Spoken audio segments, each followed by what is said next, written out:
Hello guys, welcome back again to my channel bersama saya Hansen di sini dan seperti biasanya setiap harinya saya akan buatkan video seputar cryptocurrency. Apa kabar kalian hari ini semuanya? Semoga dalam keadaan yang baik-baik saja. Teman-teman, kita melihat Bitcoin dalam 24 jam terakhir kembali mendapatkan koreksi dan pada akhirnya kita kembali membentuk lower low yang baru. Dan bahkan kita sempat breakdown di bawah 60.000 sebelum sedikit mendapatkan rebound. Nah, kita bakalan bahas di video hari ini apakah ini merupakan saatnya bagi kita untuk menjual semua aset kripto kita, ataukah justru ini adalah peluang bagi kita untuk mencari peluang baru atau altcoin atau mungkin Bitcoin yang sedang berada di harga yang mungkin cukup menarik untuk kita kembali serok. Nah, itu bakal kita bahas di video hari ini, jadi stay tune terus sampai akhir video. Nah, sekarang kita bakal mulai dari CoinMarketCap terlebih dahulu. Per hari ini secara global, market cap kripto berada di angka 2,27 triliun dolar atau turun sekitar 2,34%. Nah, di top 10 coin sendiri kita juga melihat sebenarnya hampir semua berwarna merah. Satu-satunya yang bertahan itu cuma BNB yang hijau. Kenaikannya juga cuma 0,86%, sekaligus menjadikan dia sebagai top performer per hari ini ke harga 548,75 dolar. So, itu adalah outlook sementara dari beberapa top coin yang ada. Sekarang kita langsung aja masuk ke beberapa data dan berita terbaru hari ini. Nah, yang pertama teman-teman, kita pengen lakukan updates. Udah cukup lama ya kita nggak update Bitcoin Rich List. Kita mau melihat para paus Bitcoin itu sekarang di belakang layar sedang ngapain sih? Apakah mereka melakukan akumulasi atau justru sudah ada pertanda bahwa mereka start melakukan distribusi gitu ya. Nah, kita bakalan exclude yang ada tulisan seperti ini di bawahnya karena ini berarti adalah walletnya para exchange. Transaksi yang baru bisa kita lihat start dari nomor 3, ada penambahan 1.400 Bitcoin, diikuti nomor 6 dan juga 7 dengan penambahan masing-masing 78.300 Bitcoin dan juga 8.889 Bitcoin. Nomor 11 ada penambahan 8.442 dalam 30 hari terakhir, kemudian diikuti nomor 19 dengan penambahan 162 dalam 30 hari terakhir. Yang ini saya skip teman-teman, kenapa? Karena sekali lagi di bawahnya ada tulisan ini, karena itu berarti adalah walletnya para exchange gitu ya. Jadi itu kita bakalan exclude. Berikutnya di nomor 27 ada penambahan 1.311 Bitcoin, 28 29.800 Bitcoin penambahannya, 31 penambahan 11.015 Bitcoin, di sini 516 Bitcoin, 17.000 Bitcoin, kemudian kalian scroll lagi ke bawah ada yang minus 600 Bitcoin, plus 546 minus 372 plus 260, plus 15.696, minus 96 Bitcoin, kemudian di sini plus 13.900 Bitcoin, di sini minus 9.000 Bitcoin. Jadi ini merupakan transaksi penjualan yang cukup besar ya teman-teman, yang mungkin belum pernah kita lihat selama beberapa bulan terakhir. Sampai pada akhirnya kita melihat ada satu yang kemudian melakukan distribusi. Sisanya masih melakukan akumulasi seperti yang kita bisa lihat di nomor 66 lagi, 12.300 Bitcoin, 713, 6.437, 41. Oh ini sorry, ini bukannya, ini karena walletnya exchange. Di bawahnya sudah tidak lagi ada transaksi. Jadi secara overall teman-teman di top 100 kita masih melihat tentunya dominan melakukan akumulasi daripada distribusi. Walaupun tadi kita melihat ada satu yang melakukan distribusi cukup besar, angkanya 9.162, tetapi sisanya itu melakukan akumulasi dan angkanya juga tidak kecil. Rata-rata ada belasan ribu Bitcoin atau bahkan ada yang puluhan ribu Bitcoin di nomor 3 di sini, 78.300 Bitcoin. So, di top 100 so far terlihat masih oke. Untuk halaman kedua kita melihat ada penambahan 8.734, kemudian sisanya masih dalam keadaan hold, dan 199 di sini dan nambah 7.680 juga. Halaman ketiga ada penambahan 6.745, 6.682, kemudian di sini ada 5.700, 5.600, 5.600, 5.500 dan sisanya dalam keadaan hold. Nomor 4 kita melihat di sini juga semuanya dalam keadaan hold kecuali 3 terakhir, penambahan 4.000, 4.000, 4.000. Dan halaman kelima kita melihat ada penambahan 4.100. Kemudian scroll lagi ke bawah, sisanya dalam keadaan hold. So teman-teman, kita masih bisa melihat bahwa di top 500, kesimpulannya adalah para paus masih justru melakukan akumulasi. Dan pertanyaan yang sama selalu akan muncul. Kalau memang benar kok, banyak yang melakukan akumulasi. Pertanyaannya, kenapa harganya tidak naik dan justru mengalami penurunan? Yang perlu kalian tahu, teman-teman, para paus Bitcoin ini tidak semua, atau bahkan hampir sebagian besar ketika membeli dengan jumlah yang cukup besar, pasti akan lebih efisien membeli melalui OTC market atau membeli di belakang layar gitu ya. Mereka mencari yang mau menjual dalam angka yang cukup besar gitu ya, kemudian mencari perantaranya dan membeli melalui perantara. Jadi perantara yang cari penjualnya, misalnya saya mau membeli 10.000 Bitcoin, amin gitu ya. Dan kemudian saya kasih tahu ke perantaranya saya mau beli 10.000 Bitcoin, tolong cariin penjual yang mau menjual 10.000 Bitcoin dengan harga sekarang. Nah, jika kita lakukan hal tersebut, maka tidak akan ada perubahan di harga spot market. Berbeda cerita kalau misalnya kita-kita yang membelinya di exchange gitu ya, yang langsung belinya di spot. Nah, itu akan menggerakkan harga. Tetapi kan kita retail gitu, angkanya nggak besar.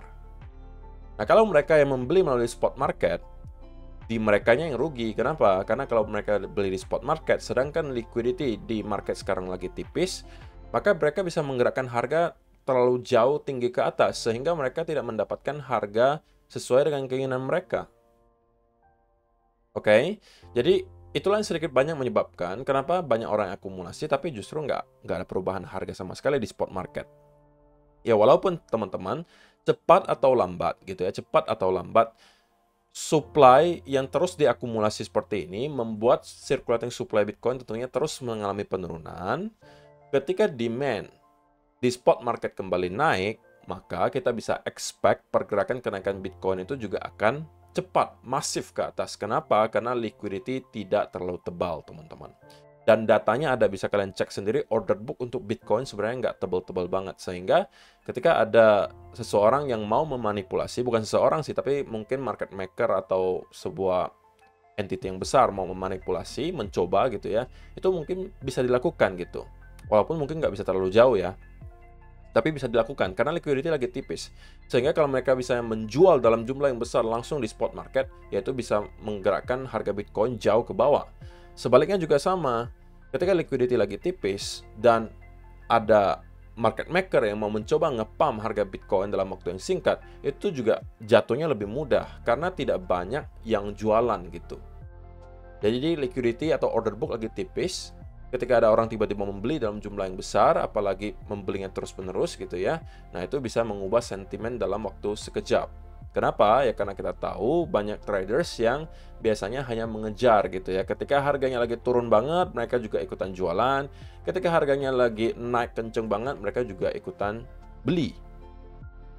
Jadi efeknya berantai nantinya. Diikuti lagi nanti ada semacam short squeeze lah, kemudian ada orang yang kemudian FOMO lah. Jadi pergerakan harganya bisa kembali merangkak naik ke atas dan bahkan pergerakannya bisa sangat swift ke atas atau kenceng banget ke atas. Dan itu saya rasa akan kita lihat lagi, saya nggak tahu kapan, tapi cepat atau lambat ketika akumulasi seperti ini terus dilakukan, liquidity semakin tipis, ketika demand besar datang, kita akan melihat harga Bitcoin bergerak ke atas dengan sangat cepat. Gitu ya. Jadi itu adalah yang pertama.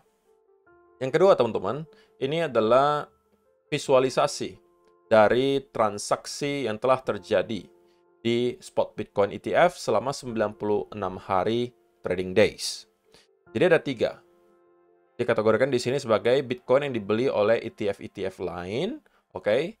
Dan kemudian Bitcoin yang dijual oleh Grayscale dan juga Bitcoin yang berhasil ditambang selama 96 hari.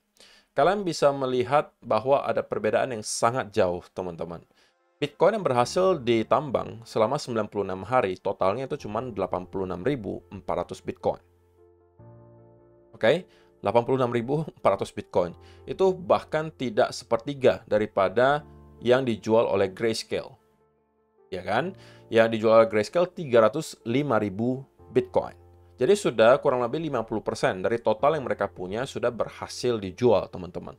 Jadi kalau pun kita melihat Grayscale terus mengalami outflow dan penjualannya terus-menerus sama gitu ya, angkanya nominalnya kurang lebih dengan yang kita lihat selama beberapa waktu belakangan, maka kita bisa expect dalam beberapa bulan ke depan, stok yang berada di Grayscale sudah akan habis.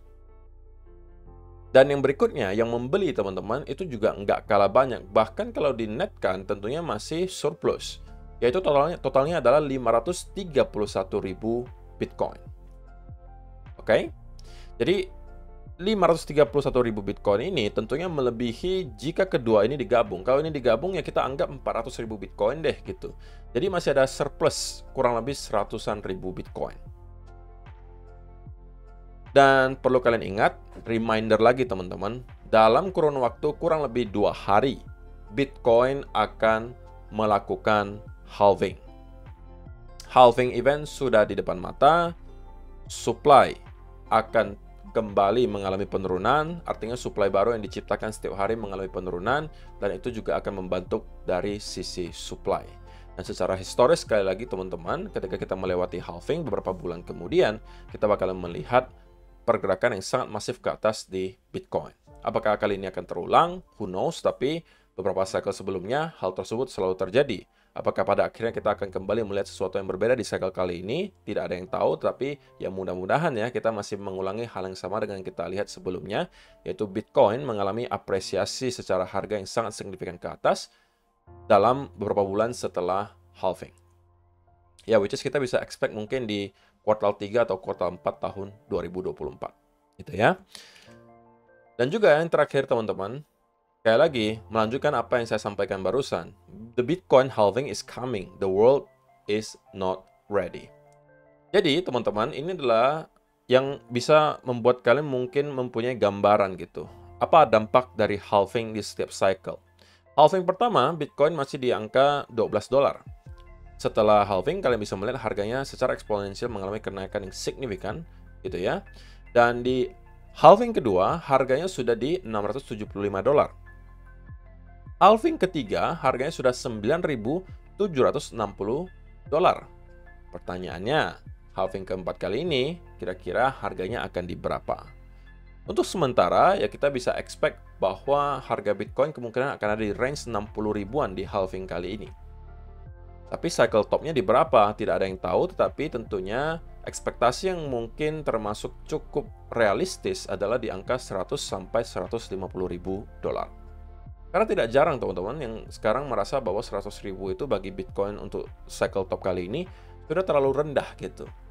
Ada yang sudah expect 200 ribu, 250, 300 ribu, atau bahkan 500 ribu dolar.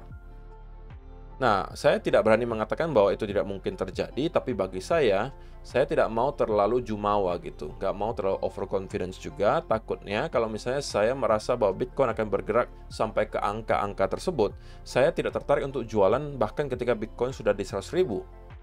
Takutnya di sana. Dan justru misalnya, saya nunggunya 500 ribu, tapi rupanya Bitcoin hanya stuck di 120 ribu kemudian kembali reverse, ya saya akan kembali gitu ya, untuk nge-hold dari pucuk ke bear market lagi. Dari itu tidak mau saya lakukan. Sehingga kalau saya punya planning mau keluar di angka range berapa, misalnya 100 sampai 150 ribu, maka itu akan saya lakukan gitu. Regardless apakah saya akan menjual terlalu cepat, atau saya akan ketinggalan banyak sekali gains, tidak masalah. Karena bagi saya angka 100 sampai 150 ribu adalah range yang saya planningkan untuk saya jualan, start jualan. Gitu ya. Kalian kalau berbeda silakan, misalnya mau sedikit lebih cepat lagi 80.000, 90.000, menurut kalian misalnya profit yang sudah sangat cukup untuk mengubah hidup kalian, silakan saja, tidak ada yang dapat menyalahkan kalian gitu ya. Dan kalian tentunya ketika sudah take profit, kalian tinggal menunggu lagi peluang berikutnya. Kalaupun tidak dapat di Bitcoin, kalian masih bisa geser ke aset kelas lainnya. Misalnya kalian ketemu di saham, ada saham yang undervalue. Nah, kalian bisa investasi di sana gitu kan. Atau misalnya kita mendapatkan ada dip yang sangat dalam, kalian bisa kembali menyerok. Gitu ya. Jadi planning masing-masing, tidak ada yang benar, tidak ada yang salah. Selama kalian mempunyai planning dan kalian tahu itu adalah planning yang dapat mengantar kalian, mengubah hidup kalian, saya rasa itu bakalan fine-fine saja. Gitu ya. So, itu adalah beberapa data dan berita hari ini yang pengen saya sampaikan untuk kalian. Sekarang kita masuk ke chartnya Bitcoin dan saya pengen mulai dari langsung 1 hour chart. Nah, teman-teman, di video kemarin saya sebenarnya expect bahwa Bitcoin akan melanjutkan setidaknya kenaikan ke sekitaran area 65.000 di sini, teman-teman. Tetapi memang pada akhirnya hal tersebut tidak terjadi. Sekali lagi saya harus akui itu adalah sebuah kesalahan, teman-teman. Dan justru kita mendapatkan ada sell off di sini. Saya sampaikan sebenarnya bahwa ini adalah bisa menjadi peluang bagi teman-teman untuk mencari peluang serap untuk long apabila ada consolidation pattern diikuti ada breakout gitu ya. Nah, invalidasinya adalah jika kita kembali close di bawah area trendline tersebut. Yang menurut saya kalau misalnya kalian cenderung trader yang konservatif, maka harusnya kalian tidak tertrigger scalping serapnya di sini. Melainkan kalian terinvalidasi karena kita justru breakdown dan terlihat sekali kita sangat kesulitan untuk kembali reclaim trendline tersebut dan pada akhirnya mendapatkan sell off. Tetapi gambaran yang saya berikan kemarin teman-teman, bagi saya belum berubah. Maksudnya di mana? Maksudnya yang saya sampaikan di video kemarin teman-teman, ada sebuah indikasi baik yang kita lihat terjadi di Bitcoin, yaitu adalah ada pelemahan momentum bearish. Sekali lagi akan saya ulang sekilas, bagaimana caranya saya bisa mengetahui ada pelemahan momentum bearish gitu kan. Kalian bisa lihat saja secara kasat mata sell off di sini, sell off di sini, sell off di sini, dan juga yang di sini. Di mana kira-kira yang membutuhkan waktu paling lama untuk mengalami penurunan yang kurang lebih sama? Jawabannya sudah pasti akan di sini. Nah, itu adalah cara yang paling simple gitu. Cara yang paling simple. Kalau di sini sell off-nya kencang, sell off-nya kencang, sell off-nya kencang, di sini memang juga sell off, tetapi kita dibarengi dengan ada start buying pressure mulai tercipta di sini. Oke, jadi kita melihat ada perlawanan dari para bulls. Jadi itu adalah indikasi baik menurut saya. Nah, sekali lagi, itu tidak untuk mengatakan bahwa kita sudah pasti akan reversal dari sini. Tidak, teman-teman. Kita memang perlu bukti lebih lanjut bahwa kita sudah menyelesaikan koreksi kali ini dan udah siap untuk kembali membentuk higher high yang baru. Ada beberapa area yang sekali lagi saya tunggu. Gitu ya, 55 sampai 58.000 adalah area sweet spot-nya menurut saya. Ketika kita nyampe ke area ini, teman-teman, maka saya sudah akan start untuk mencari peluang untuk swing long. Jadi tidak lagi untuk scalping, tapi untuk swing, teman-teman. Dan saya rasa local bottom-nya akan berada di sana. Kalaupun memang kita akan terus melanjutkan penurunan nyampe ke 50 sampai 52, setidak-tidaknya menurut saya area 55 sampai 58 akan provide some support dan kita akan bounce terlebih dahulu dari sana. Dan kalau memang kita akan kembali reverse, baru akan mungkin reverse setelah ada semacam relief rally seperti ini. Oke, jadi kalau untuk sementara tentunya kita masih berada di gray area. Saya harus sampaikan apa adanya gitu ya. Saya baru akan masuk antara kita nyampe ke area 55 sampai 58 atau yang kedua kita memang mendapatkan ada indikasi yang sangat jelas bahwa ada perubahan momentum dari yang awalnya bearish menjadi bullish. Mungkin contohnya kita bisa melihat ada pergerakan yang cukup impulsif ke atas disertai ada konsolidasi sekali lagi berupa bull flag atau apapun itu yang merupakan bullish continuation pattern dan itu bisa saya manfaatkan untuk kembali mencari peluang untuk long. Gitu ya. Tapi sebelum kedua hal tersebut terjadi, sekali lagi saya akan lebih prefer untuk wait and see terlebih dahulu. Saya tidak merasa perlu terburu-buru untuk kembali masuk ke market gitu ya, daripada saya mencoba untuk masuk ke market tanpa plan yang saya mau, lebih baik saya tidak mendapatkan gain sama sekali. Kalau toh saya ketinggalan kereta, so be it gitu teman-teman. Tidak ada sesuatu yang perlu saya sesalkan karena memang tidak sesuai dengan keinginan saya. Karena sekali lagi teman-teman, saya mempunyai dua account. Perlu kalian ketahui bahwa satu di spot back, satu adalah trading account, futures gitu kan. Nah kalau untuk spot back, saya udah sampaikan ini berkali-kali, tidak akan saya sentuh. Tidak akan saya jual, dan tidak akan saya otak-atik. Bitcoin di spot back, altcoin di spot back, itu memang untuk long term. Jadi Bitcoin mau drop dari sini ke 50.000 pun tetap akan saya hold, bahkan ke 30.000 pun tetap akan saya hold. Itu memang untuk long term, tapi kalau beda cerita kalau misalnya kita bicara soal trading. Kalau trading memang kita wajib timing, teman-teman. Kalau spot tidak wajib timing, bahkan tidak disarankan untuk timing. Tapi kalau trading wajib timing. Karena kalau timing kalian salah, ya kalian kemungkinan besar akan dapat setup yang tidak rapi, yang kemungkinan menghadirkan loss. Tapi untuk sementara teman-teman, saya pengen kasih semacam opini saja bahwa saya melihat bahwa local bottom di Bitcoin itu sudah sangat dekat. Oke? Bisa dari sini, bisa kita grinding ke bawah lagi ke 58 sampai 55, tapi menurut saya ini adalah sudah akan menjadi worst case scenario untuk short term. Nah, kita akan rebound dari sana. Kalau misalnya kita memanfaatkan berbagai indikator juga, misalnya contohnya nih RSI gitu kan, Relative Strength Index. Nah, teman-teman juga bisa melihat bahwa di sini kita juga sudah start untuk mendapatkan adanya apa? Jelas semacam bullish divergence. Atau ada semacam perbedaan antara price action dengan indikator. Price action menunjukkan adanya lower low baru, sedangkan di indikator menunjukkan adanya higher low. Nah, itu adalah merupakan bullish divergence, teman-teman. Jadi, dari segi indikator juga mendukung bahwa memang ada pelemahan momentum bearish. Tetapi apakah itu berarti kita langsung akan secara blindly masuk ke market? Jawabannya tentu tidak.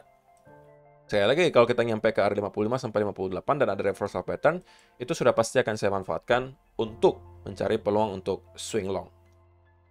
Tapi pun kalau kita tidak nyampe ke sana dan kemudian ada reversal pattern dari sini, saya rasa itu juga cukup worth it untuk dicoba ambil.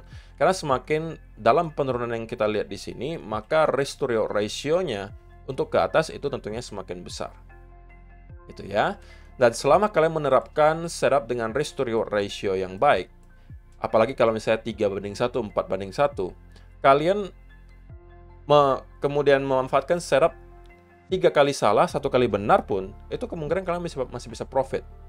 Atau katakanlah 2 kali salah, 1 kali benar. Katakanlah misalnya kalian mencoba reversal pattern di sini. Katakanlah ada double bottom, kalian coba, dan kemudian loss gitu. Kalian misalnya mencari setup dengan risk to reward ratio 1:3. Risknya 1, rewardnya 3 katakanlah. Berarti kita anggap yang angka gampangnya saja. Setiap kali loss, misalnya kalian loss $100, kalau kalian profit $300, 1:3 dong, gitu kan. Nah, anggap saja kalian mencoba setup pertama di sini gagal, gitu kan. Kena SL, katakanlah. Oke, loss 100. Nyampe lagi ke area kedua, misalnya di 58 ribuan, reversal pattern lagi, naik, kalian masuk, gitu kan. Oke, drop lagi, ternyata salah. Minus lagi, 100. Percobaan ketiga, kita nyampe ke 55 katakanlah, reversal pattern di sini, dan kemudian kita memang merangkak naik ke atas, dan hit take profit katakanlah 3:1. Maka kali ini kalian profit berapa? $300. Kalian loss-nya totalnya berapa? 200. Minus. 300 profit. Jadi, secara total, kalian masih surplus 100, teman-teman. Oke, masih surplus 100. Dan kalaupun teman-teman misalnya setupnya gagal 3 kali, gitu kan. Gagal 3 kali, suksesnya cuma sekali. Tapi karena risk to reward ratio-nya 1:3, ya kalian sudah nge-cover semua loss yang kalian hasilkan dari mungkin beberapa minggu terakhir. Itulah magic-nya risk to reward ratio, teman-teman. Maka selalu disampaikan bahwa kalau misalnya kalian mencari setup, pastikan pertama sesuai dengan kemauan kalian, price action-nya, diikuti risk to reward ratio-nya juga harus baik. Kalau cuma 1:1, maka kalian harus mencari setup yang probabilitasnya sangat tinggi, teman-teman. Setidak-tidaknya harus di atas 70% untuk kebenarannya gitu. Tapi kalau kalian merasa trading plan kalian tidak mempunyai probabilitas setinggi itu, maka kalian wajib mencari setup dengan risk to reward ratio yang setidak-tidaknya 2:1. Gitu ya. Jadi itu yang akan saya terapkan, teman-teman. Karena saya melihat ada pelemahan momentum bearish, maka saya sekarang tidak berfokus untuk mencari short, tetapi mencari long. Dan setiap ada reversal pattern yang tercipta dari kurang lebih area di sini, itu akan saya manfaatkan. Gitu ya. Terima kasih untuk kalian yang sudah menonton sampai selesai video hari ini. Semoga bermanfaat. See you in the next video. Bye-bye.